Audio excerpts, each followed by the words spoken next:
I'm Maya Collins, 28. On Christmas Eve in Minneapolis, my sister handed me a small wrapped box with a grin that didn't reach her eyes, and I rested an envelope heavy with signed papers against my palm just to feel its edge. If you were my age, where would you draw the line quietly or out loud? The living room held a soft hum, the kind that happens when lights do most of the talking. A spruce tree blinked gold and green by the window, and the snow outside looked like someone had sifted flour over the neighborhood until the sidewalks forgot their shape. Heat gathered near the vent, cold pressed the glass. Somewhere, a spoon tapped a mug and stopped. I could hear the house breathe. The box Aaron gave me fit in my hand. Neat corners. Careful tape. The paper had a faint sheen and a crease where her thumb had pressed it flat. She stood a half step away, chin tipped. A smile that asked for permission to stay. Go on, she said. A whisper riding the music. The melody was old, almost too gentle to hum. I nodded. Not because I needed permission, but because nodding cost nothing and bought a moment in my tote. The envelope waited. I didn't look at it, I felt it cardstock stiff. Seemed clean. The way sealed things feel certain about themselves. Inside, the signature that mattered rested on its line. I had checked earlier. Not the terms. Never the terms, only the curve of a name that decided things. Paper can be louder than any sentence when you let it. Erin's nails clicked once against the ribbon. I wrapped it myself, she said. An almost laugh flaring up and dimming. I told her it looked tidy. It did. The bow sat straight. A small, symmetrical thing that made no promises. I slid a finger under the edge and lifted slowly. Careful with the tape. Careful with my breath. Somewhere near the hall. A cough. Then quiet. A log shifted in the fireplace and sent a thin hiss through the room. The air smelled like cinnamon and orange peel. The smallest edge of pine sap. The wool of someone's sweater drying by the heater. The paper gave under my touch with that faint, powdery sound. Like a page turned in a library, no one visits after lunch. I didn't rush the bow. There's a speed that belongs to other people. To crowds and countdowns. Tonight I kept mine. The ribbon loosened and fell into my palm. Slippery as a new promise. I folded it once. Twice. Set it on my knee. My heart didn't pound, it measured. The tree light blinked and threw a little coin of gold over the box lid. I lifted. Inside, tissue thin, crinkled, pâle. I parted it and saw texture before I saw form a knit. A pearl. A pill where fibers had rubbed against friction. My fingertips mapped the surface like a blind reading of a word I almost knew. The fabric told a small story of friction and warmth and time. A thread had fuzzed at one edge. Elastic, somewhere beneath, had relaxed more than it meant to. I did not name it. Not yet. Naming fixes a thing in place. Sometimes you let a thing be only texture until the moment you decide. Erin shifted her weight. The floorboard under the rug made a sound I knew from childhood. The small protest of wood you could never sneak across. Do you like it? She asked. Voice bright. Like a match struck close to paper. I let the tissue fall back into the box and rested my fingers on the lid. My mouth found a shape that wasn't exactly a smile. I see you wrapped it yourself, I said. It wasn't a game. It wasn't not a game. I set the box on the coffee table. Not center. A little to the right where the lamp threw a circle of light soft enough to forgive dust. The lid stayed closed. I swallowed. The way you swallow when you mean to keep something gentle. The envelope in my tote leaned against my hip bone. A steady reminder. I shifted, so the strap crossed my chest, and the edge of the paper pressed a little closer. Boundaries can be tactile. Sometimes that's the only way to hold them. Snow moved sideways outside as the wind changed. The window fogged. Then cleared. A slow pulse. I could see the reflection of the tree double itself in the glass. in the room looking back at us with more lights than we'd earned. Erin tilted her head, studied my face as if there were an answer written in it she could read without asking. She reached toward the box. Stopped. Found the hem of her sleeve instead. And pinched it between two fingers. I thought it might make you laugh, she said. The word sat between us like a coaster without a glass. I'm listening, I said. And I was. Listening is not the same as agreeing. It's not even the same as forgiving. It is simply standing still long enough to feel which way your own breath moves. Mine moved low and slow. I could count it if I wanted. I didn't want to. But I could. If I had chosen a different night. In a different room. As a different decade of us. Maybe I would have made a small sound to smooth things over. People sometimes feed tension like a pet they don't want to admit they own. Tonight I let it go hungry. I pressed my thumb into the envelope seam through the canvas, and didn't break it. Sealed things hold their shape better when you remember why you sealed them. Erin's smile thinned. Not in anger, more like curiosity, losing interest. You're quiet, she said. It wasn't a complaint, it was a data point. I let it be data. I lifted the box again. Not to open. Not to close. Just to feel the weight distribution. The fabric inside slid a fraction and settled. Used or new. Cheap or dear. That sort of math belongs to another conversation. Tonight I was doing a different calculation cost. Line. Consequence. The music leaned into a familiar chorus. Bells I remembered from years, when everything seemed simpler because we hadn't named it complicated yet. I thought of the first winter I learned that silence could be a complete sentence. How sometimes the best shape a boundary can take is the shape of your own hands, staying steady. I'm fine, I said. And it was true, in the way that matters. I was fine, as a line drawn with a ruler is fine, a line you can see and measure and not step over without knowing you did it. I set the box down again. Aligned its edge with the table's edge. A neat little geometry. Erin watched. I looked past her. Through the window. Into the night that made everything in the room look warmer than it was. The envelope tapped once against my hip when I shifted. I liked that it was heavier than it looked. Signatures have weight, even when they're just ink on bleached fibers. I had seen the curve of letters. I had not recited what they meant to anyone. Some things I would not say tonight. Not because they were secrets, but because they belonged to the page more than to my mouth. Erin's laugh came back. Lighter this time. As if she'd found her footing. You're overthinking a present, she said. Maybe I was. Or maybe thinking is what you do when you choose not to be pushed into reacting. My hands rested open on my knees. Palms up, a posture someone once told me reads as calm, even when you're not trying to prove it. A draft slid under the front door and curled around our ankles like a cat we didn't own. The furnace answered with a low hum and a breath of warm air that lifted the ribbon edge on the table. Then let it fall. My throat tasted like cinnamon. Then nothing. I took one small sip of water room temperature. No clink, and set the glass down without a mark. I appreciate the effort, I said softly. Effort can aim in any direction. Some arrows find target by accident. Some by design. My voice didn't ask which this was. Erin reached up and tucked a strand of hair behind her ear. And a gesture so practiced, it looked like a habit borrowed from someone we used to be.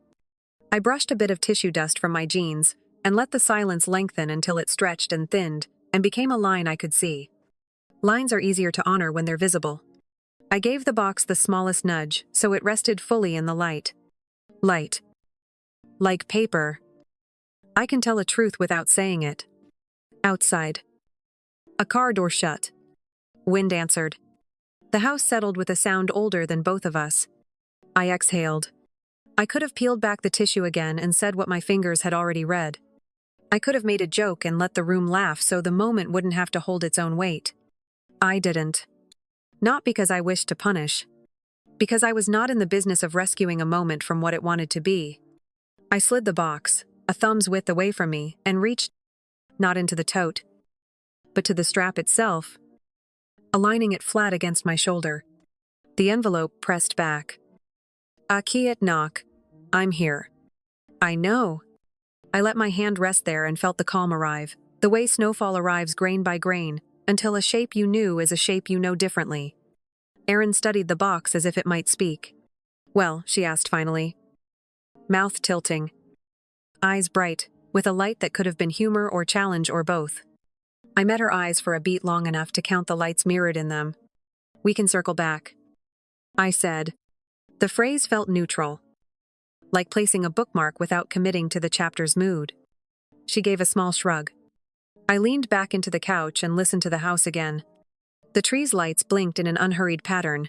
The cords along the floor lay like lines on a map. I knew which line I would take if I needed to move. It looks thoughtful, I said, letting the word do its work true in shape. Not in judgment. The ribbon's end had curled into a question mark. I smoothed it flat with one finger. Across the room, a timer somewhere beeped once and fell silent. The night was steady. My breath matched it. The boundary I carried matched it. 2. I placed the box down. Just so. And let my hands fall to my lap. Erin leaned on the arm of the chair and watched me not move. Sometimes not moving is the most honest thing you can do. I felt the envelope one more time.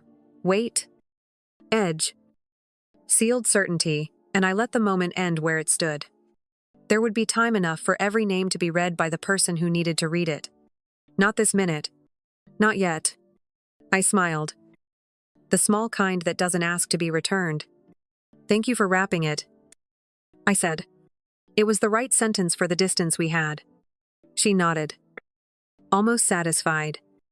Almost something else. The tree light blinked twice. Then once. Then settled into its old rhythm. Snow held the street. The room held its breath and let it go. I did the same. And I kept my line. The house settled into its evening rhythm. Heat rose through the vents and rubbed against the cold that pressed the windows. Music kept to the background. Soft enough to be polite. I stood. Lifted the small box from the coffee table. And carried it with me toward the kitchen. Not far. Just through the archway. The room smelled like cinnamon and orange peel. A pan cooled on the stove with a quiet tick. I set the box on the counter where the light was steady. Erin followed at an easy pace and leaned on the doorway. She did not say much. Her shoulders sat high, as if she were holding a breath. She did not want to show. I kept my own breath slow and even. Calm is a choice you can practice. It does not mean you feel nothing. On the counter, a clean dish towel lay folded in half. I placed the box on it to keep the paper from picking up any moisture. The ribbon had already been removed and folded. I kept it with the lid. Neat and obvious. The tissue under the lid held a shape. I did not disturb it. In my tote, the envelope waited where it had in Chapter 1 along the inside edge. Sealed. Certain. My hand brushed the strap to check that it still crossed my shoulder without twisting. The weight of the envelope steadied me. Sealed things are easier to protect. You do not have to guard every word. You only have to guard the seam. Erin glanced at the box. We can open more later, she said. Almost casual. Her tone reached for lightness. It did not quite get there. We can, I said. My voice stayed even. I lifted a glass from the rack, filled it with water from the tap, and took a small sip. The sound of the faucet covered a brief pocket of silence. When I turned it off, the house sounded larger again. We stood like that for a moment, her at the doorway, me at the counter. The box between us. The evening moving forward at its own pace. Somewhere down the hall, the heat clicked on. A gentle hum joined the room. I folded the dish towel's corner once. Not to fidget, but to give my hands a task that did not invite more talk. You're quiet, Erin said. Not unkindly. I am, I answered. It helps me think. That was true. It also helped me not to say more than I meant. She nodded and let her gaze follow the tree lights that reflected faintly on the oven door. It looks nice in here, she said. It does. I kept my tone simple. I was not trying to turn the evening into a test. I was not trying to win. I was trying to hold a line. I checked the envelope by touch. Not sight the sharpness of the corner. The firmness of the flap. The way the paper resisted when my thumb pressed along the seal. Inside, I knew what lay there. I did not rehearse any sentence about it. Words have a way of moving on their own, once you give them a head start. Tonight, my plan was not about words. Erin shifted her stance and tapped her finger against the doorframe. Once. Twice. You still drink your water warm, she said, as if that detail could carry a safer conversation for us both. It's easier on the throat, I said. Small truths can cover large spaces. She looked at the box. You can open it more, she said, offering the sentence but not pushing it. I saw enough of it to know you wrapped it carefully, I said. It was a sentence that did not argue with the fact. Care and kindness are not always the same thing. Her mouth nudged toward a smile and then stopped. You always notice the edges, she said, almost amused. Edges matter, I said. They tell you where something ends. I did not say where something began. The envelope pressed lightly against my side as if to answer for me. The kitchen light hummed a little. A sound that would not bother most people. I found it reassuring. It meant things were working. I lifted the box just enough to slide the towel straight. Then set the box down again.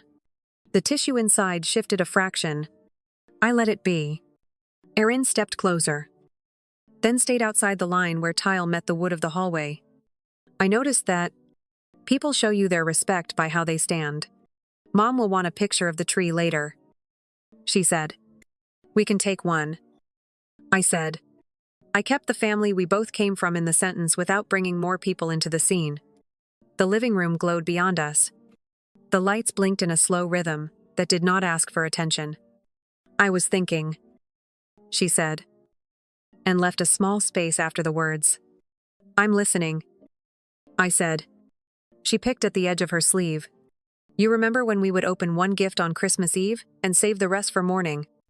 I remember the rule, I said. A rule is a boundary you rent from a tradition. You can choose to keep it if it still fits. She looked down. Then up. This felt like a Christmas Eve kind of gift, she said. Her tone tried to be playful. It landed somewhere else. I heard the effort and set it aside without comment. I have learned that naming every intention turns a conversation into a puzzle. Not every piece needs to be found to see the picture. The water glass kept a clear ring on the counter. I wiped it dry and put it aside. The room went quieter. In that quiet, I checked my own plan again. I would react when I chose, not when I was pushed. I would preserve the envelope until it met the hand it needed to meet. I would keep the evening from becoming a performance. Quiet can be firm without being cold. Erin reached a hand toward the box, then pulled back. It's silly, she said. Lighter now. Because naming something silly is a way to soften its edges. Maybe, I said. Some things are. I did not add more. The conversation did not need a verdict. It needed a path forward. Sometimes those are different. I lifted the box, turned it 90 degrees, and placed the lid beside it. I arranged the ribbon on top of the lid so it wouldn't slide off the counter. These movements were small and careful. They helped my body keep pace with my choice to be still. From the living room, a tiny bell sound threaded through the music. The kind of bell you hear when a song leans into its own memory. I thought of the envelope again, and the curve of a name drawn with a steady pen. I had seen many signatures in my life. This was the only one that mattered tonight. Erin watched my face. I kept my expression open but not inviting. It is possible to be present without handing over your center. I have learned to do that.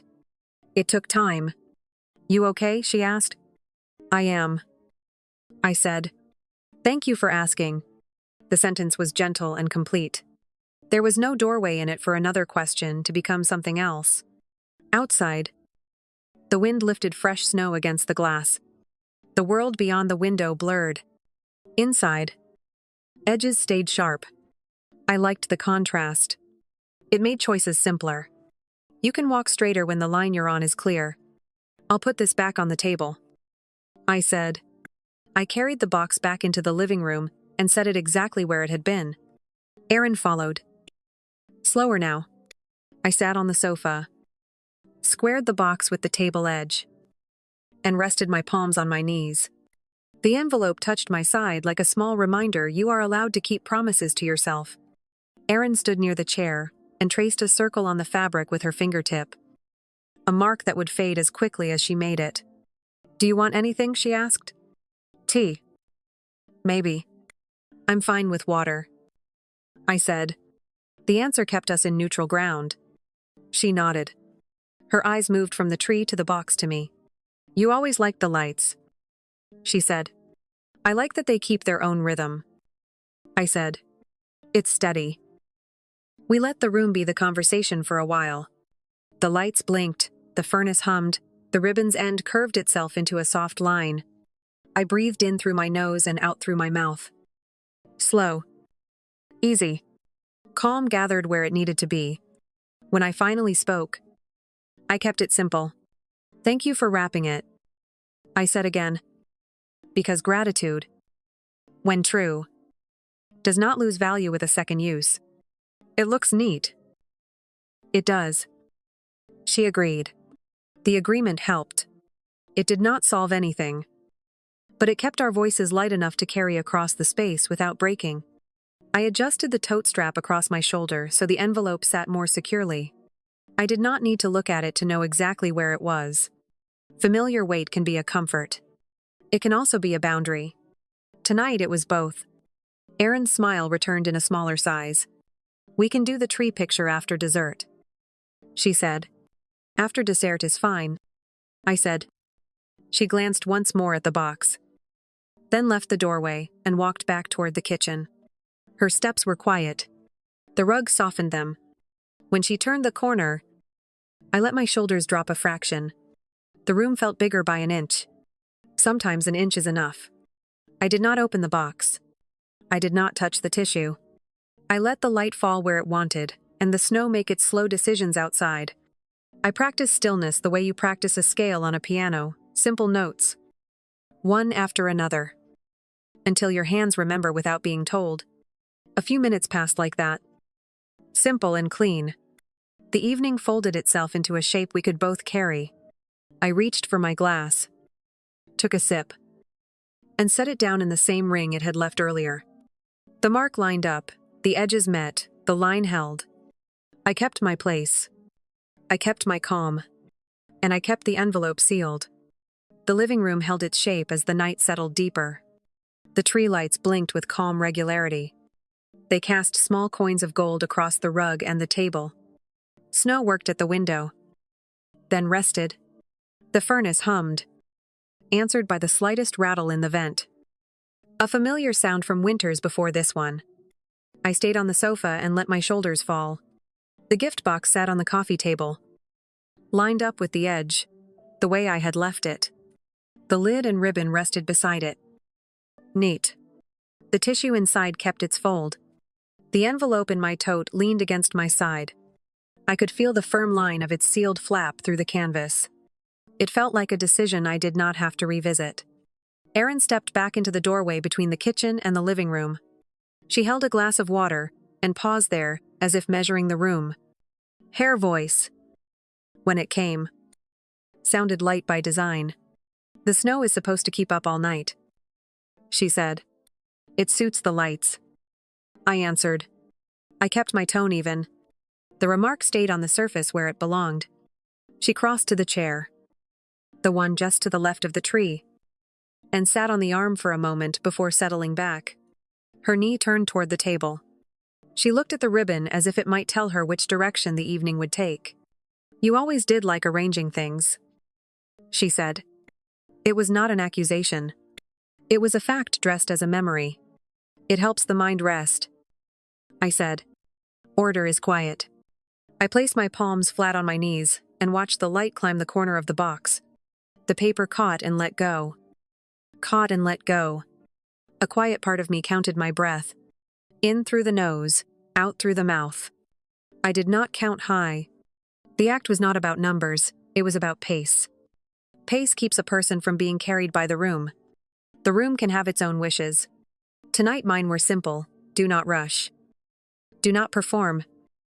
Do not escalate. What does not need to rise? The floorboard under the rug made the small sound it always made when someone shifted weight near the tree. Erin shifted. The sound came and went like a punctuation mark. She followed my gaze to the box, then to the tote strap across my shoulder. Her eyes paused there. You brought paperwork, she said. A half question, under a full statement. I brought an envelope, I said. The sentence was plain. It did not invite a second sentence. And it did not avoid one. It was just true. She nodded once. Her fingers moved to the seam of the chair and pressed there, as if checking the stitch. You're very prepared, she said. She reached for a lighter tone and landed close enough to pass. I like to know where my lines are, I said. Preparation helps. I did not raise my voice. I did not lower it. I kept it in the space where good hearing can live without effort. The music in the background shifted to a song that knew how to leave room for air. Bells. Then strings. Then a soft chorus. I let it pass through me without letting it do my feeling for me. The room warmed my hands. The window cooled my face. The balance felt right. Erin let her eyes rest on the box again. She did not reach. She did not joke. She watched. And I let her. People will show you how much room they think is theirs by how they look at what is yours. This room was both of ours. This box was not. The line between those truths was clear to me. I don't want this to be stiff, she said at last. She chose the word as if it might break if she pushed too hard. It does not have to be, I said. Calm is not the same as cold. I folded the ribbon into a simple loop and placed it flat on the lid so it would not curl. She took a breath. Do you want to say anything about anything? The shape of the question was vague on purpose. It gave both of us a place to stand without stepping on each other. Not yet, I said. I am choosing the order. The words were honest and small. They did not explain. They did not justify. They named. Outside. Wind lifted and dropped. The tree lights kept their patient work. I watched the pattern. It helped to have a pattern that did not belong to either of us. Some patterns can lull a person. This one steadied me. Erin tilted her head and then let it settle. You're different this year, she said. Calmer. She meant it in a careful way. Not to praise. Not to pick. I am clear, I said. Clarity looks like calm from the outside. Her mouth shifted. Not quite a smile. Not quite a frown. You always did know how to find a line and stand on it, she said. I learned the cost of stepping over, I said. I did not tell stories. I did not walk backward into years we both remembered in different colors. I stayed in the room we were in. The envelope pressed into my side when I adjusted the tote strap. That small pressure reminded me that some decisions are meant to be delivered, not debated. I did not reach for it. Not yet. Timing is part of meaning. If you hand something too soon, it can feel like a trick. If you hand it too late, it can feel like a punishment. I was aiming for neither. The box, quiet and square, waited in the light. I slid it an inch toward the center of the table so the edge would not hang over. The tissue inside made the faintest sigh. The sound said time had passed, where fingers had been. I knew what that could mean. I did not put a name on it. Not in this chapter. We could take the tree picture now, Erin offered. Then dessert. Then gifts. If you want. No pressure. After dessert works, I said. The order mattered to her. The order mattered to me. We could agree on an order even if we did not share an aim.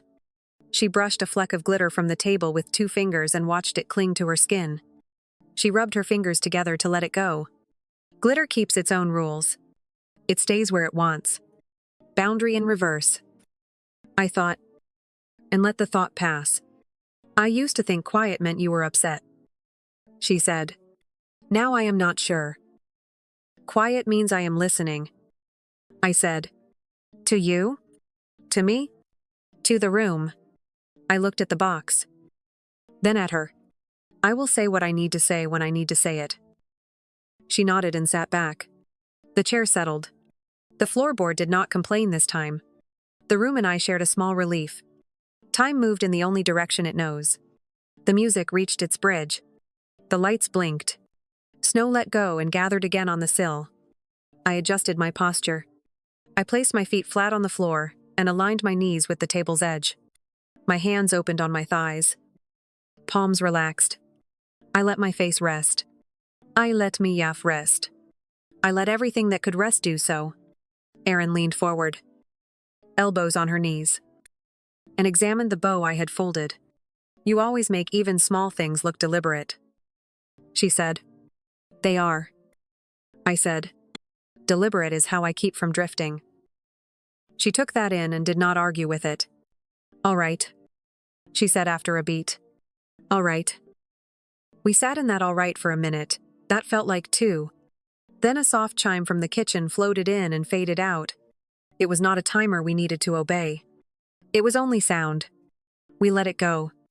I reached for my glass and took another sip of water. Warm. Smooth. Nothing to distract the mouth.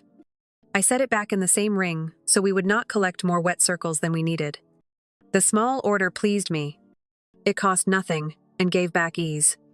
Erin's gaze shifted to the tote strap again. Then to my face. You're sure about your order? She said. I am. I said. It's the only way I trust myself to do the right thing. She lifted her hands and let them fall to her knees. Palms up. Okay. The word did not fix anything. It was not meant to.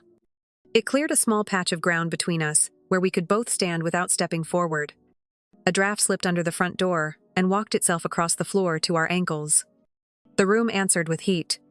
Light put a smooth line across the box lid. I rested my fingertips at the edge and felt the grain of the paper. It gave a little under gentle pressure. I removed my hand.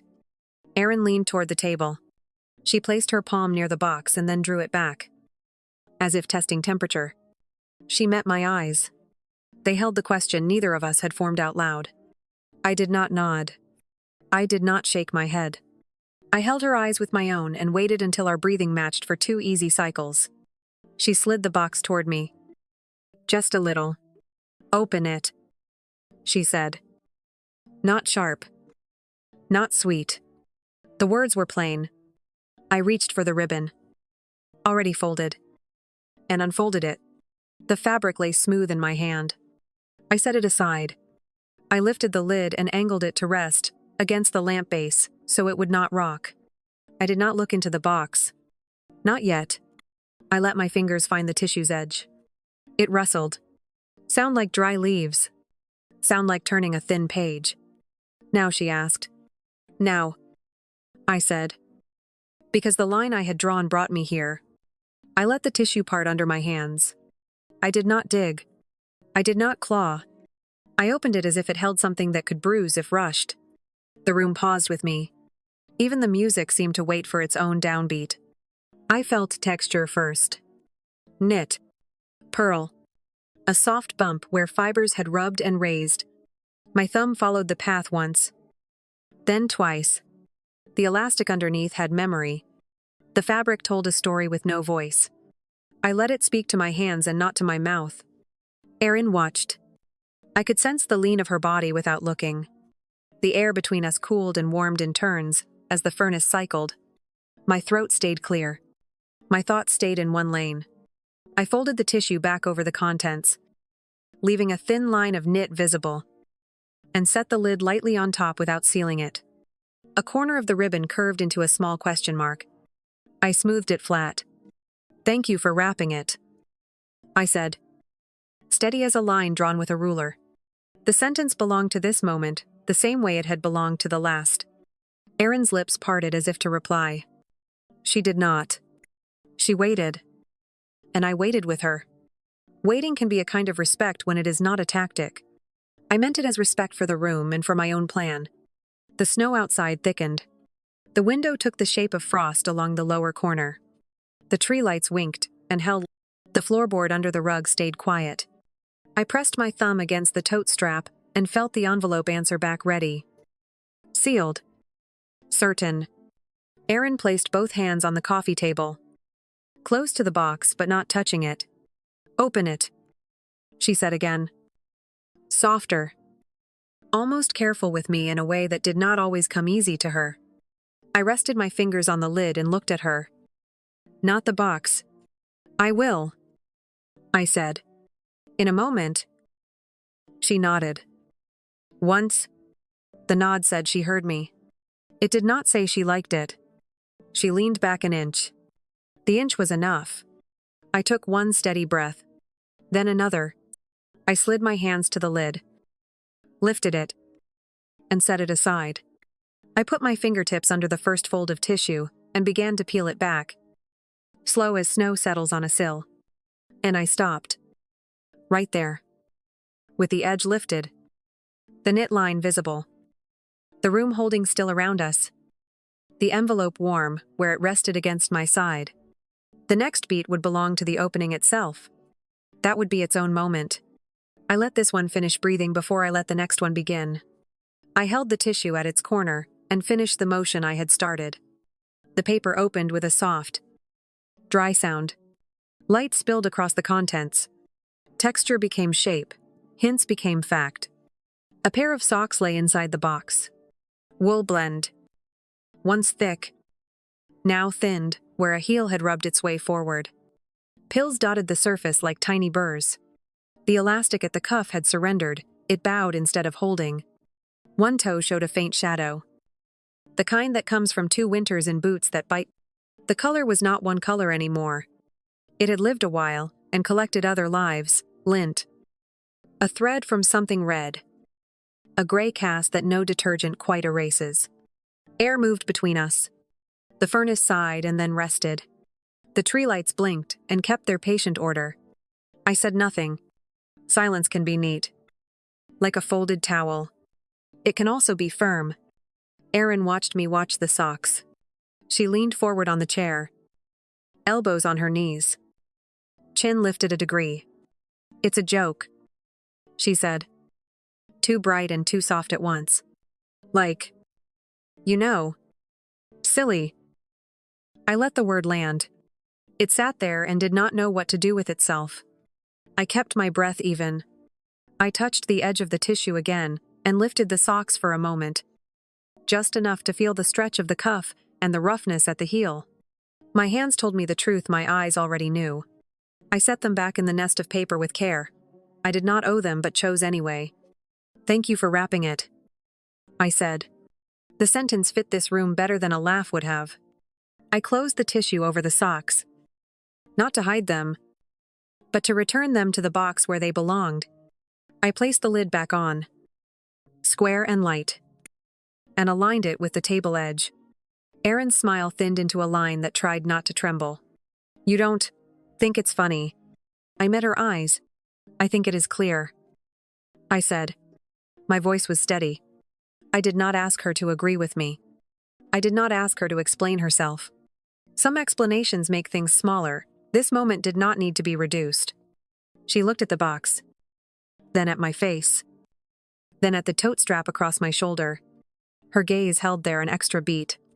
You brought an envelope, she said. Not quite a question. I did, I said. I rested my palm on the table. The wood felt warm where the lamp had been shining. She sat back an inch. You're serious? I am, I said. The room narrowed around us in the way rooms do when attention decides to stay. Music floated in from the corner speaker. But it had the good sense to soften. The floorboard under the rug kept quiet. The window hummed with the wind. Frost gathered at the bottom pane like a small city of glass. I lifted the box again and slid it 2 fingers width to the side, so it would stop casting a shadow on the ribbon. Then I placed my left hand on my knee and set my right hand on the tote strap. The envelope pressed back through the canvas. A straight line under my palm. Paper can be a boundary you hold with your body. It can also be a promise you deliver when the time is right. Erin cleared her throat. It was supposed to be light. She said, "You know, a gag gift." She tried on a laugh and took it off again when it did not fit. "I understand what it was supposed to be," I said. "I also understand what it is." I did not sharpen the words. I did not dull them either. I let them carry their own weight. She blinked. Her eyes flicked to the tree. To the window. Back to me. "You're making a big deal out of." "I'm making a boundary," I said. "Key it." "Even. That is not a big deal. That is an adult thing." The sentence left room for her dignity. It also left no room for the old game to continue. We sat with that. Snow leaned against the glass and slid down in slow, bright lines. A strand of lights blinked twice, then once, then found its rhythm again. My pulse matched the slow part of the song now. Not the bells. I reached into the tote. The canvas brushed my wrist. I found the envelope by feel and drew it out. Careful to keep the flap facing me. The paper was thick. The seal was clean. I held it in my lap for a breath. Then lifted it into the room between us, so it could be seen by both of us without any doubt about what it was. Erin's jaw tightened and then released. "What is that?" she asked. Though we both knew. "Paperwork," I said. "Sealed." I did not offer more yet. I let the object be the sentence. She stared at the envelope as if it might explain itself. It did not. They rarely do. I turned the envelope just enough that the light picked up the faint impression of a name through the outer sheet, the downward curve. The crossing line. Not the words. Not the terms. Only the shape a pen had left. Jason Reed. The letters existed whether we said them or not. "Why would you bring?" she began. "To keep my line," I said. "To keep my word to myself."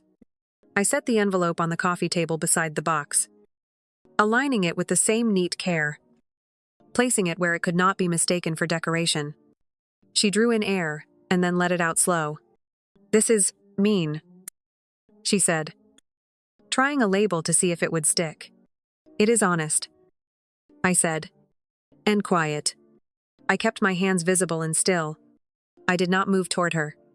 I did not move away. Her eyes shone in the tree light. The reflection made them look more wet than they were. She looked at the box again, as if the silly explanation might come back and rescue us. The box did not help. It sat as boxes do when they have already done what they came to do. "I thought you'd laugh," she said. Softer now. Wearier.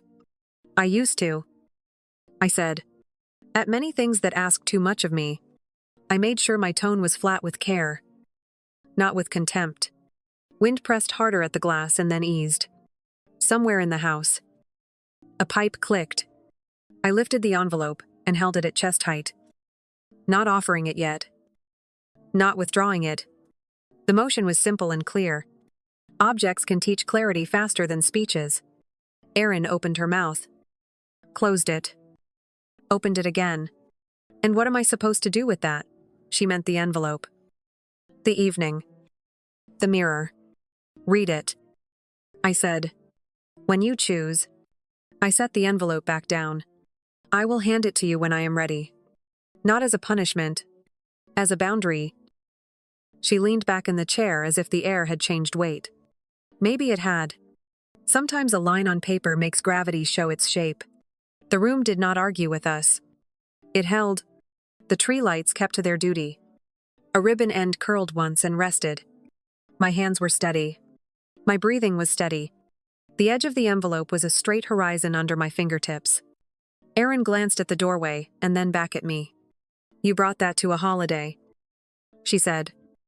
Like naming the day might make the object melt. "I brought myself to a holiday," I said. "The envelope is part of that." I picked it up again and turned it so the flap faced her now, then turned it back to face me. I was not toying with her. I was letting both of us see the same fact from both sides. She swallowed. You're not going to. Not yet, I said. Not in this minute. Timing matters. It always has. I returned the envelope to my lap.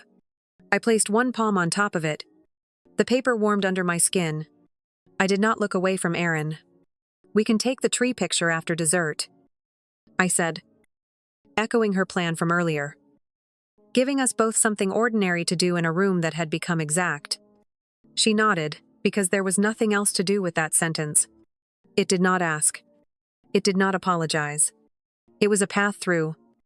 I reached for the box one more time. Lifted the lid. Checked that the tissue still covered the socks. And then closed it again. Careful movements. Clean lines. I stacked the lid and ribbon as before. I placed the box a little farther from the edge. As if distance could also be instruction. I heard you, I said. Gently. About the joke. And she said, and I'm done being the punchline. I said. I kept my voice low. The words fit in the space between us, without needing to be pushed. Her shoulders dropped a fraction. The fraction was real. She looked at the envelope as if it might hum. It didn't. Paper does its work without noise. A string of lights near the bottom of the tree blinked out for a heartbeat and came back. I took that as proof that even steady things can falter and still resume their work. I held my posture as if I belonged in it. Because I did. Erin drew a breath that sounded more like a sigh than a start. You're going to give that to me. Hadn't you? Yes, I said. When I choose. My hand lifted. And with it, the envelope. I brought it up. Steady. To the level of my eyes high enough that the object and my gaze formed a single line she could not miss. I stopped there. I did not extend my arm the last inches. I did not retreat. I let the image exist, the envelope held with care. The box closed. The night outside gathering itself into white. The room inside practicing anew. Quiet shape. The song in the background resolved its last chord and went still. In that soft cut of silence. I lowered the envelope to my lap again and kept my hand on it. The moment had reached the end of its breath. The next would be its own thing. I looked at Erin. After dessert? I said. The sentence was simple. It was also a schedule. She nodded once. Not quick. Not slow. I placed the envelope against my side again. Under the tote strap. Where it felt certain and close. I squared the box on the table and let my shoulders rest. The room loosened a little. As if it, too, had been holding a plank and could finally put its arms down. We let the night go on. The boundary stood where I put it. And I stayed with it. Steady. After Chapter 4. The room felt as if it had inhaled and chosen to hold that breath. I let it go first. The tree found its pattern again. The furnace hummed low. Snow leaned at the window in slow sheets. As if the night were erasing the street and writing it back line by line. I kept the envelope against my side. Under the tote strap. The flap turned toward me. Sealed. Certain. I did not rehearse what I would say later. Words can drift if you run them too early. Boundaries do better when they arrive on time and not before. Erin watched me from the chair. The gift box sat between us. Closed. The ribbon smoothed flat on the lid. Inside. The socks waited under tissue, the way a joke waits for a laugh that isn't coming. The room knew. It had adjusted itself to the truth of that. Dessert, Erin said. Her voice made a small bridge over the table. Careful not to shake. We had already agreed on later picture. Then dessert. Then the rest. Agreement helps even when agreement is thin. In a bit, I said. Let the room settle. The sentence was simple enough to pass without catching. She nodded and let her hands rest on her knees. Palms down. As if she were reminding them not to reach for anything that did not belong to them. I mirrored that posture, feet flat. Shoulders down. Back straight. Calm is easier when your body understands what you're asking of it. I checked my breath. In through the nose. Out through the mouth. Even. Measured. No hurry. No drag. Silence, when chosen, is not a gap, it is a shape. I sat inside it like a person in a well-made chair. A small sound drifted from the kitchen metal meeting ceramic, and then quiet again. I did not turn toward it. The living room was enough. The ribbon's tail curved into a soft S on the lid. I flattened it with one finger and let it spring back once. Slow. Even small things want their own curve. You meant it, Aaron said. Not a question. A discovery held up to the light. I did, I said. And I still mean it. I let the sentence stand in good shoes. It did not wobble. She glanced at the window and back. You always were decisive, she said, as if the word might scratch. It didn't. I waited a long time to learn what my decisions sound like. I said, they sound like this. My voice was plain. It could have been a grocery list. That was the point. Aaron looked at the box. Then the envelope's outline under the canvas. Then my face. You could have said something. She tried. I did. I said. I said a line. I tapped the table once with my index finger. Not hard. Not soft. Exactly once. This is me saying something. Her mouth pressed thin. Then softened. And the envelope. Goes to you, I said. When it belongs to you. I didn't say more. I didn't need to. We let another minute pass. The tree lights clicked through their cycle. The snow brushed the glass in small waves. Somewhere inside the wall, heat traveled. The vent answered with a light rattle like a whispered yes. I stood. Not fast. My knees unfolded in an ordinary way. The way you stand when you're not announcing anything.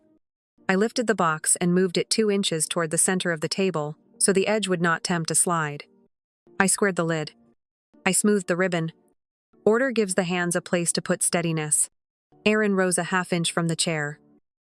Then sat back. She looked at my face as if I might offer a speech. I did not.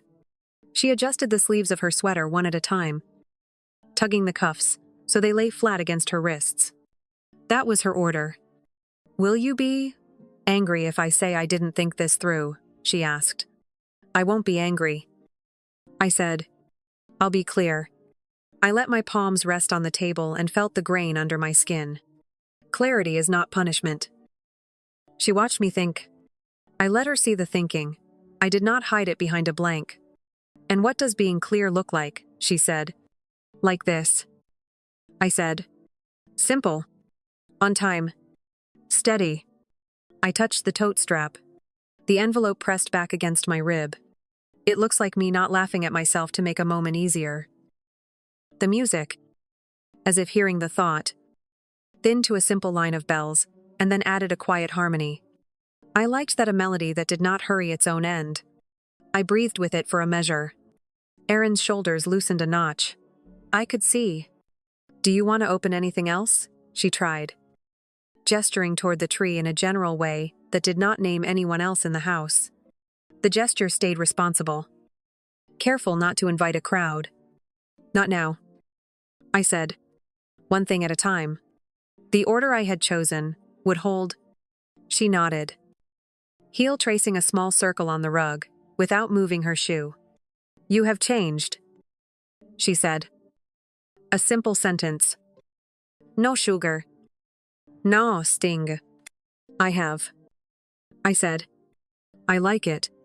The 3 words laid flat. The way a well-folded towel does. No fuss. Her eyes flicked to the envelope again. You're sure that's necessary? Yes, I said. Necessary is the right word. She took that in. Some sentences do their work after they land. They don't need a reply. We let this one work. The window drew another line of frost where the warm air met the cold pane. The line looked like a sketch of a river from high above. I thought about currents, the kind that carry, and the kind you set with an oar. Tonight I chose my own current. That is what independence feels like when it finally fits, not loud. Not defiant. Not a show. Just the quiet fact that your hand is on your own oar. Erin traced a fingertip along the ribbon, then pulled back as if the fabric might accuse her. It was meant to be small, she said. A small laugh. It was small, I said. And the line it crossed was not. I did not lift the sentence above a whisper. Truth does not have to arrive with volume. She blinked once. Slow. You're not going to argue with me. I'm not, I said. I'm going to act. I let the difference sit between us. Action is kinder than argument when the outcome is already written. She rubbed her hands together as if to warm them. The room was not cold. Habit sometimes keeps doing what the air no longer asks. She looked at the box again and then away. I hear you, she said. The sentence was careful. It held. I sat back down. I adjusted the tote so the strap lay flat. I placed my right hand on the envelope. Open palm. The way you calm a page that wants to curl. Under my hand. I felt the firm rectangle. The smoothness of cardstock. The blunt edge at the corner. Sealed. Certain. Ready. When she said, "After dessert?" I said. We had already built the path. All I did was name the next step. She let out a breath she had been measuring since chapter 4. All right. We did nothing for another minute. Doing nothing, when chosen, is something. It teaches the room that you mean what you said. It lets the ground under a decision harden enough to hold weight. A faint chime drifted from the kitchen again. A single sound. Then silence. I stood. Erin stood. 2. We did not step toward each other or away. We stepped toward the shape of the evening we had agreed to follow. I picked up the box and carried it to the side table, placing it where it would not ask for more of the room's attention. Erin watched, then went to the doorway and paused, as if asking the frame for permission to pass. The frame gave it. She disappeared into the soft clink of plates and returned with nothing in her hands, as if to show she would not add new weight to this room. I appreciated that. Back at the sofa, I adjusted the ribbon one last time so it lay smooth. I wiped a small ring of water from the coffee table with the heel of my palm. The wood looked better for it. Small corrections add up. They are the way dignity shows up in ordinary rooms. Erin stood by the chair and looked at me. Then at the tree. Then at the window where snow kept writing its quiet alphabet. You're steady, she said. Almost to herself. I am, I said. That's the point. She nodded. A real nod. Not large. Not reluctant. Real. We did not speak for several breaths. The quiet did not accuse, it rested. I let my hands fold together. I let me jaf anklenk. I let my face take its neutral shape. Independence is not only doing what you want, it is refusing to be drafted into what you do not choose. Tonight I chose the slow, exact version of myself, and let it guide my hands. When it happens, Erin said, meaning the handoff. Are you going to explain? No, I said. I'm going to place a fact where it belongs. I paused. If you need words after that, you can ask. I'll choose which ones to use. That sounds fair, she said, surprised at the word as it left her. It landed and stayed. Outside. The wind pushed once, and the house answered with a soft click in the wall. The sound of heat deciding to travel again. The tree lights blinked in pairs, and then singly. Then settled. I watched the pattern until my breathing matched it. Erin followed my gaze and let her breath match. 2. The room found a shared tempo that did not belong to either of us, and therefore belonged to both. I rose and tested the strap of my tote one more time. Smooth. No twist. The envelope lay where it had from the start of the evening along the inner edge. Easy to reach. Impossible to forget. I ran my thumb along the outside seam. Then left it alone. I would not fuss this into meaning. Meaning was already present. Erin moved toward the doorway again. Then paused. Thank you for not making a scene, she said. It was not apology. It was recognition. Thank you for listening, I said. Recognition both ways. Even lines. She nodded and stepped out. I followed a moment later. Not to chase. Not to flee. Just to let the plan proceed. In the kitchen, the air felt a degree warmer. Plates waited on the counter. Steam rose from a dish and made a small halo under the light. I did not touch anything. I did not need to. I stood in the doorway. Let the warmth reach my face. And then returned to the living room. The path I had chosen needed me where the envelope was. Back on the sofa. I set both feet flat again and looked at the tree. The reflection in the window doubled the lights. As if the room had more calm than it knew what to do with. Good. We might need the extra. Erin reappeared in the doorway. Empty-handed still. And gave me a look that said she could keep to an agreement. I returned a look that said I could. 2. After dessert? I said again. Not to remind her. But to let the room hear the schedule one more time. Rooms keep time when people forget. This one would not have to. I placed my hand over the envelope and felt the rectangle answer with the certainty of a finished thing waiting for delivery. Independence settled in my chest, like heat from a good vent steady. Ordinary. Enough. The line I drew in Chapter 1 had lengthened into a shape I could stand inside. It fit. It held. And when the next part came, I would carry it out with the same measure, no rush. No spectacle. No drift. A straight line. A steady hand. A quiet act. The room eased back into itself, like a coat settling on a hanger after a small sway. I let my shoulders loosen the same way. The tree lights blinked in a steady loop that I could almost count without trying. Heat drew a low line through the vent. The window answered with a faint hum where the cold pressed against it. The house had its own conversation. And it was gentle. I kept the envelope where it had been all night under the tote strap. Against my side. Flapped toward me. The edge felt true under my palm. Sealed. Certain. I did not rehearse the next minutes. The plan was simple enough to hold without practice act when I chose. Say only what was needed. Keep the room quiet. Erin stood by the chair with her hands tucked into her sleeves. Thumbs out. Like she was reminding herself not to pick at anything. Her gaze moved from the tree to the box to me, and then rested. Dessert is almost ready, she said. Voice even. Not bright. Not dull. Even. All right, I said. The word landed and stayed. I adjusted the tote strap so it lay flat across my shoulder. The envelope pressed back with a weight that felt like a decision already made. We did not rush to the kitchen. We stood in the middle distance, the space where you can see each other, without asking the room to do more work than it must. The ribbon on the box held its curve. The lid stayed square. Small order helps the mind keep its balance. Erin breathed in and out. Deeper once. Then back to normal. Thank you, she said. Not quite meeting my eyes. 4. Not escalating. I am not here to escalate, I said. I am here to be clear. The sentence fit inside the room like a well-cut piece of wood, fits a frame, no push. No wobble. She nodded and let her gaze rest on the window. Snow moved sideways and then down. A soft argument with gravity, that gravity always wins. It's strange, she said. How quiet can feel heavier than noise.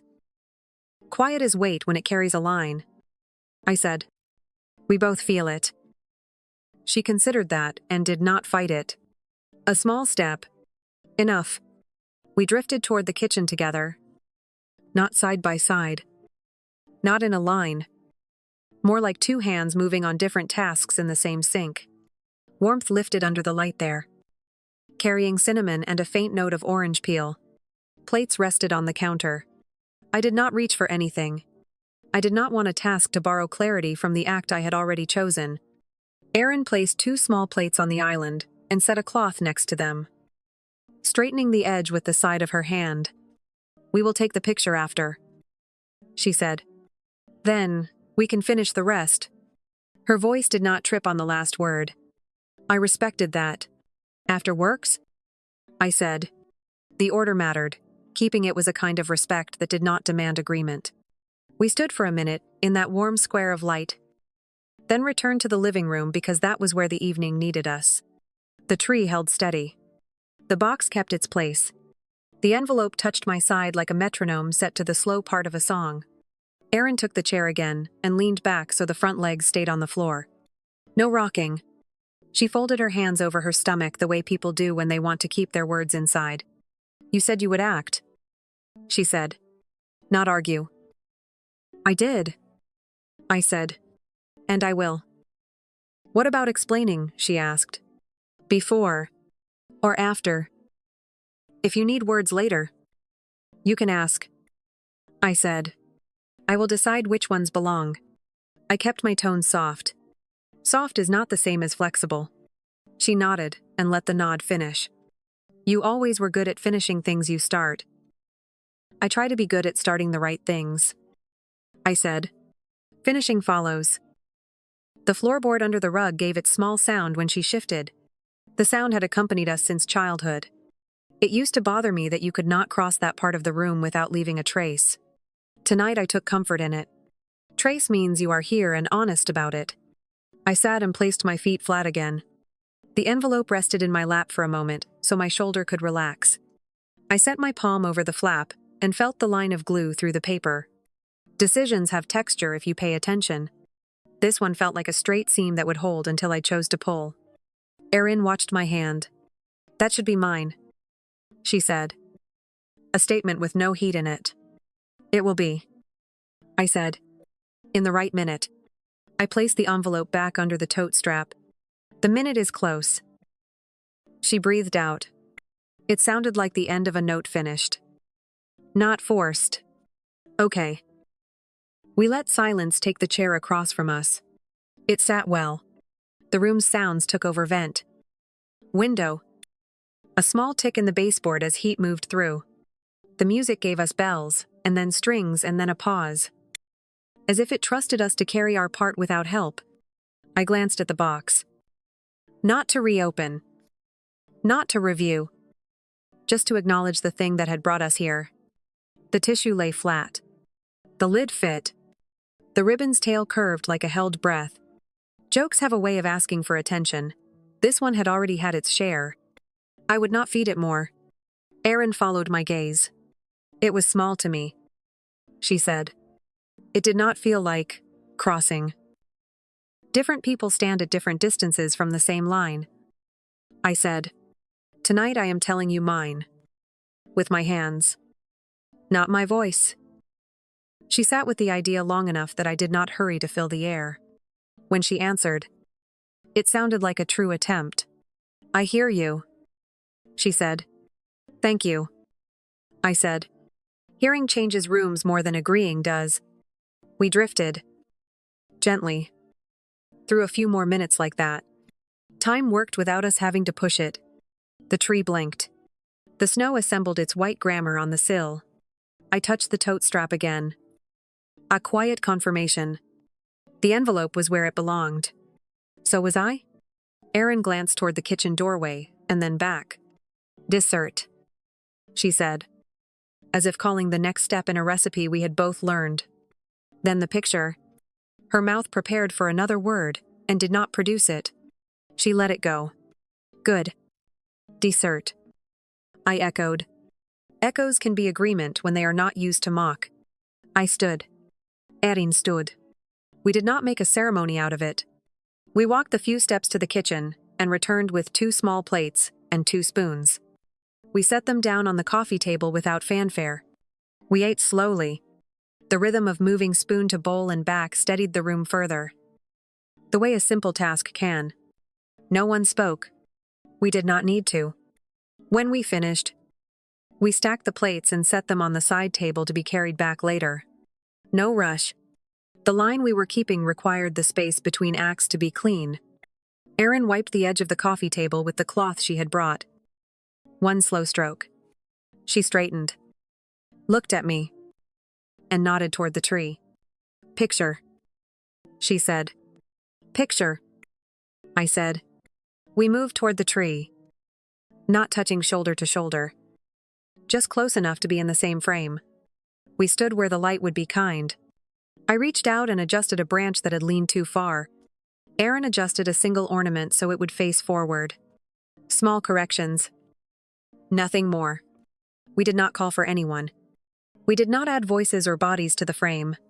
The room and the glass and the lights were enough. I raised my hand. Not to count, but to give us a key at Quay. We held still for a breath. The moment arranged itself. Simple and honest. Then we stepped back. Not to check.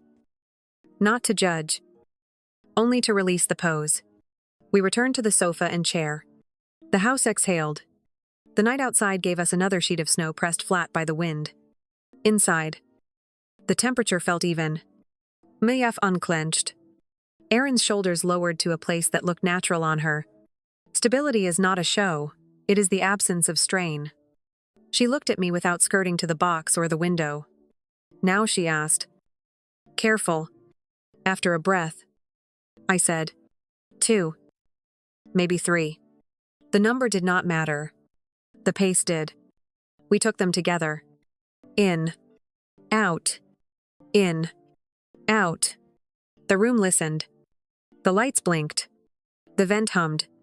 On the third exhale, I placed my palm on the envelope and kept it there. A promise to myself that I could feel under my skin. I am ready, I said. The sentence was plain as a road sign. Erin did not fidget. She did not reach. She did not fill the air with apologies or explanations that would make the moment about something else. She nodded once and kept her hands on her knees. Okay, she said. I matched her nod. Okay. The word fit. Neither heavy nor light. It carried us to the edge of what came next. I moved the box to the side table so the coffee table would be clear. Clean space makes clean acts. I adjusted the tote strap one last time, slid the envelope free, and set it lengthwise in my lap. Not yet extending it. The paper felt warmer than when the evening began. That happens with things you hold long enough to decide. Aaron watched my hands the way you watch someone tie a knot. You will have to live with careful. Quiet. I aware that tugging won't help. The tree lights threw a small coin of gold across the flap. The name inside did not show. But I did not need to see it to know the curve of it. Thank you, I said. And I meant it for the room as much as for her. For the order. Thank you, she said. And meant it for the same reasons. We sat in that balanced place for one more breath. Then I shifted forward an inch on the sofa. My feet firm on the rug. My back easy. My hand steady. Calm before the act is not decoration. It is part of the act. The night held. The room held. I held. The rest belonged to the next chapter. I slid forward an inch on the sofa until my knees were a clean right angle, and the soles of my shoes found the flat steadiness of the rug. The coffee table between us was clear now, no plates. No glass rings. No clutter to confuse the purpose of this moment. The tree's glow softened the edges of the room without hiding anything. Wind pushed snow against the window and stepped back, as if it respected the line we had drawn. The envelope lay lengthwise in my lap. I placed my left hand beneath it and my right hand on top, thumb resting along the sealed flap. The paper was warm from my skin, smooth except for the sharpness of the corners. It felt finished. I did not rush. Calm is not delay, it is accuracy. Erin watched my hands, not my face. Her shoulders had dropped since the kitchen. Her elbows rested on her knees. Her fingers were loose, palms open, as if she had finally put down whatever she had been carrying. I lifted the envelope to chest height and held it there for a breath. I let my eyes meet hers. We stayed like that long enough to match our breathing without counting. Then I moved my hand forward the distance. A book travels when you lend it to someone you trust to return it. They're signed, I said. 3 words. No more. They fit inside the room and did not scrape any walls on the way out. I did not add a name. Though the name was there, I did not offer a summary. Paper speaks for itself when it must. Erin reached with both hands, palms up, and I placed the envelope onto them as if we were setting a fragile object on a steady shelf. The transfer was simple and exact weight, leaving my hands, weight arriving in hers. The flap faced her. The seal remained intact. I did not let my fingers linger. Her thumbs found the corners the way careful people touch the edges of a photograph. She did not look down yet. She kept her eyes on me for another heartbeat, as if to ask if I meant what I had already said. I am not going to explain it for you, I said, gentle and even. You can read it when you choose. Erin nodded. The nod was small and honest. She lowered her gaze to the envelope, traced the seam once with her thumbnail, then stopped. She did not break the seal. She did not need to right now. Ownership does not require opening. It requires custody. The room adjusted. It was not louder. It was not quieter. It became accurate. The lights on the tree blinked without hurrying.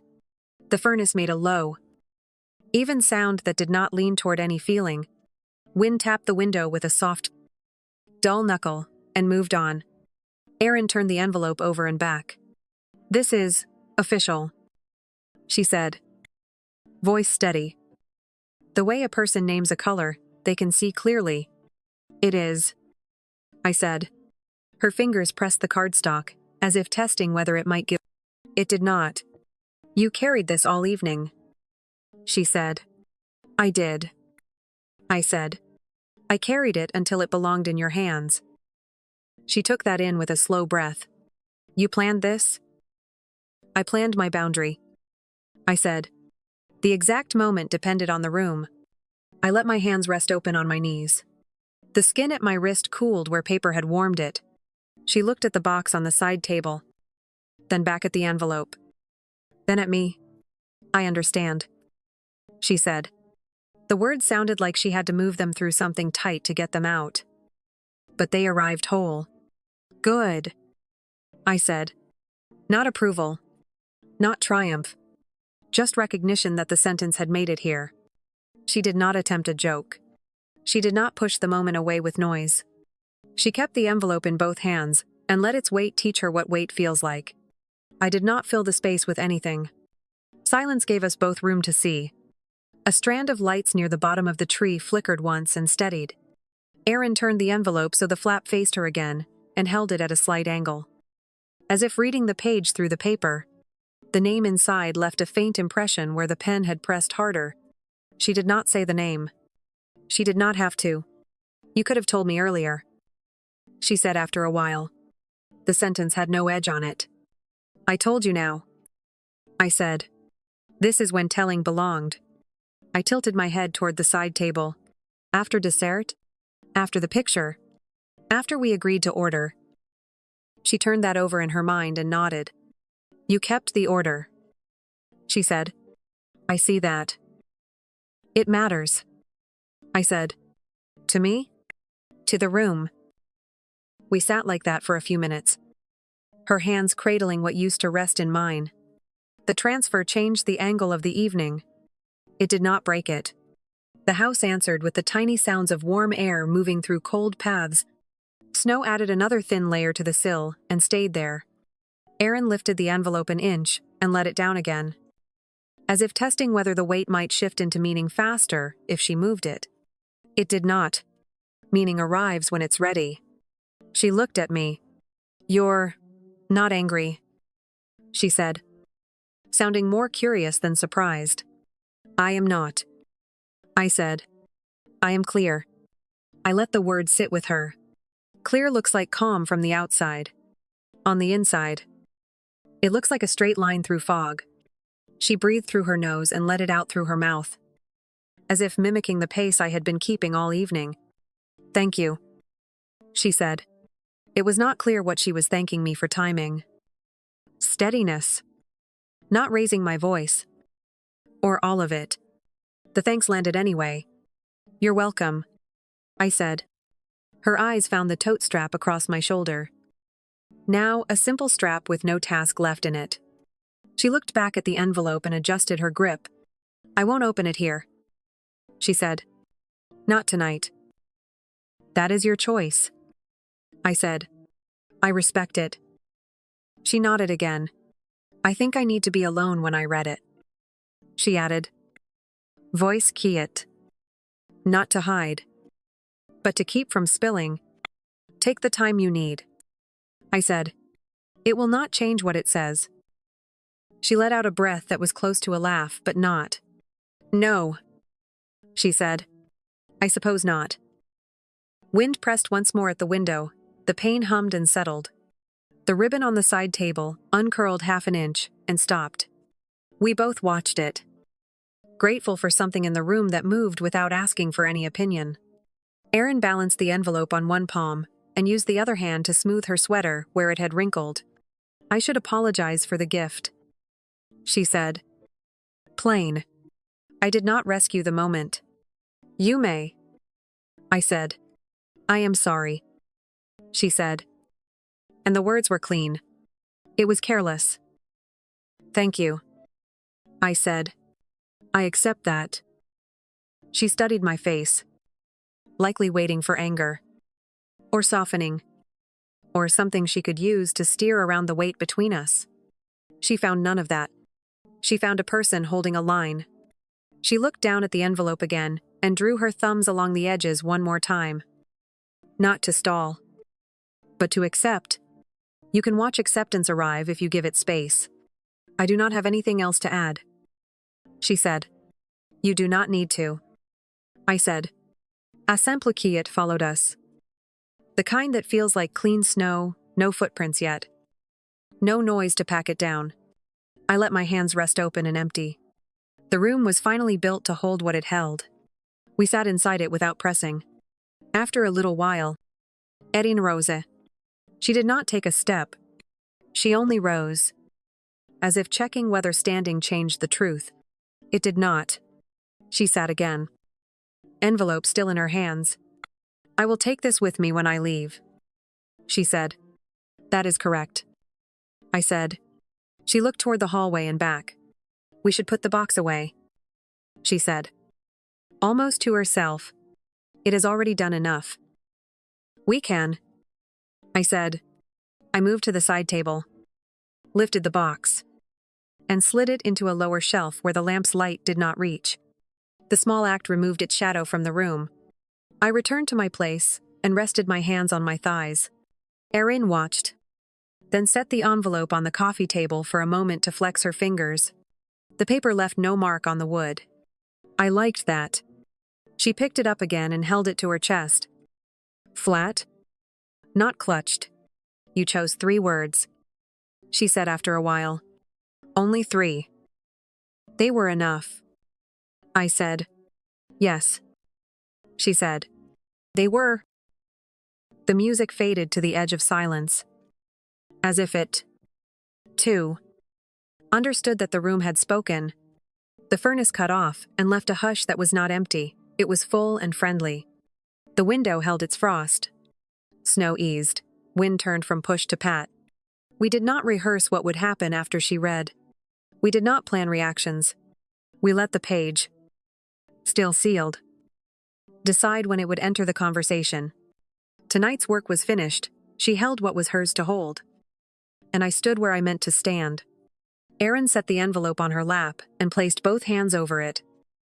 Fingers interlaced. I think I was trying to make light out of something heavy, she said, measuring each word. It was unfair. I heard you, I said, and I acted. I did not put a bow on the lesson. The evening had taught itself. She nodded. Once, you were right to wait until after the picture, she said. I would have turned it into a crowd scene. I do that. We both did things we used to do, I said. I chose a different shape tonight. She considered the word shape and let it take on the size it wanted. I see that, she said. The tree lights blinked in pairs. Then, single. Then pairs again. I tracked the sequence without needing to. It kept my breath honest. Erin tracked it too, I think, because her shoulders lined up with the rhythm after a few cycles. I am going to keep this with me, she said. lifting the envelope half an inch. "You should," I said.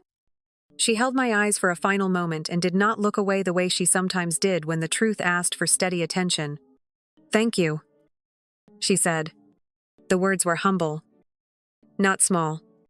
"You're welcome," I said. We let the minute finish itself.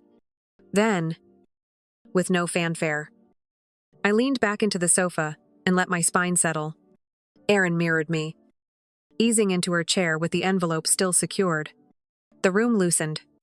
The work of the night had shifted from action to aftermath.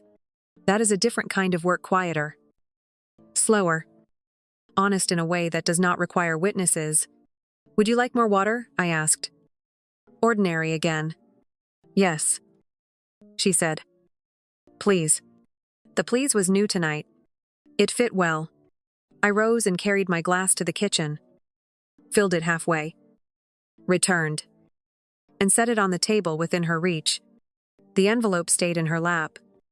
Flat. Steady. She thanked me and did not drink. She did not need to. The thanks was the point. We sat together in the kind of silence that has earned its place. No one moved to fix it. No one moved to break it. The tree glittered softly. The snow outside lost interest in drama and fell straight down. The vent sighed once and went still. I looked at the envelope one last time. Not to check. Not to doubt. Simply to acknowledge its path from my hand to hers. Then I let my attention return to the room. To the lights. To the good plain furniture that had held our weight without complaint. The act was complete. The line held. The night had room to end well. I breathed in. I breathed out. I kept my calm. And I kept my word. The room learned a new balance after the handoff. Nothing looked different. But the weight of the evening had moved. Erin sat with the envelope on her lap, hands folded over it. The tree kept blinking. The furnace gave a steady sigh and paused. Like a careful listener, snow slid down the window in thin lanes and rested on the sill. I leaned back into the sofa and let my spine find the shape it wanted. Meja flusend. My hands opened. The coffee table stayed clear. A small field with nothing to trip on. Erin lifted the glass of water and held it, then set it down without drinking. She glanced at me and then at the tree. I glanced at her and then at the window. We did not need a script. We only needed to keep the room honest. "Thank you," Erin said again, softer than before, as if the words were fitting themselves more exactly to what they meant. "You're welcome," I said. I did not fill the space with comfort or counsel. Quiet allows meaning to sit where it belongs. We stayed like that for a while, two people in a winter room, letting a decision cool to the temperature of the air. The envelope did not ask to be discussed. It asked only to be held. Erin held it. I let my gaze rest on the frosted corner of the window where the warm and cold had drawn a pale feather. Lines meet and draw shapes. Boundaries do that. They look simple from a distance and intricate up close. The music on the speaker changed to a hymn that used more silence than notes. It matched the room. Erin's shoulders found a natural place. She pressed the envelope once with her palms, as if testing the faith of the seal, and then stopped. "I will take it home," she said. "As earlier. I will read it there." "That's right," I said. I did not add advice. Advice would have tried to own something that already had an owner. A small clink came from the kitchen. The sound of something settling. I did not move. Erin did not move. We let the house continue its small work. Life keeps going around decisions. That is part of what makes decisions bearable. "I'm sorry," she said again. Not to tally the apology, but to make the sentence true in her own mouth. I didn't think. "Thank you," I said. "You said it plainly. Clarity is a gift when it arrives without packaging." She sighed through her nose. "You didn't humiliate me," she said, as if hearing the surprise in that fact aloud for the first time. "I didn't come to do that," I said. "I came to be clear." She nodded. Relief and worry touched each other on her face for a second and then went to their corners. "You were," she said. The tree lights flickered once near the base and held. Erin placed the envelope upright on the table for a moment, as if to ease her wrists, then returned it to her lap with both hands. She brushed the edge with her thumb and found the corner, as if to memorize where it was. Memory is often in the fingers before it is in words. We let a few more minutes pass. I counted 3 slow breaths. Not out loud. Not for show, just to mark the fact that time was still behaving. Sometimes after a hard thing, time stretches into a shape that feels unfamiliar. Tonight it kept pace with us. That felt like grace. Will you stay a little longer? Erin asked. It was a simple question with no trap in it. Yes, I said. A little. The evening had a right length. It would tell us when. She looked at the tree. We have that picture, she said. I am glad we did that before. So am I said. We had kept the order we chose. Order is a way to respect a room. The window drew another feather of frost. The furnace answered with a low hum that felt like agreement. Erin rubbed her palms together gently, then stilled them on the envelope so the paper would not slide. I will be careful with this, she said, as if promising the object itself. Not me. I know, I said. I believed her. We stood almost at the same moment. Not choreographed. Not staged. Just 2 people reaching the end of a sitting at the same time. Erin tucked the envelope under her arm. Snug and straight. Flapped to her side. She smoothed the front of her sweater and glanced at the side table where the box had been moved to the lower shelf. I'll put that away later, she said. It can stay where it is, I said. It has done what it was going to do. We both looked at the shelf. The lamp cast a soft triangle of light above it and let the shadow hold the rest. We stepped toward the hallway and stopped near the window, pulled to the pane like people are when the world is busy writing outside. The snow had given up its sideways argument and fell politely now. Straight down in slender lines. Streetlights pressed halos into it. We could see our faint reflections on the glass, doubled by the room's brightness. We did not look at each other through the reflection. We looked outward and let the room hold us where we stood.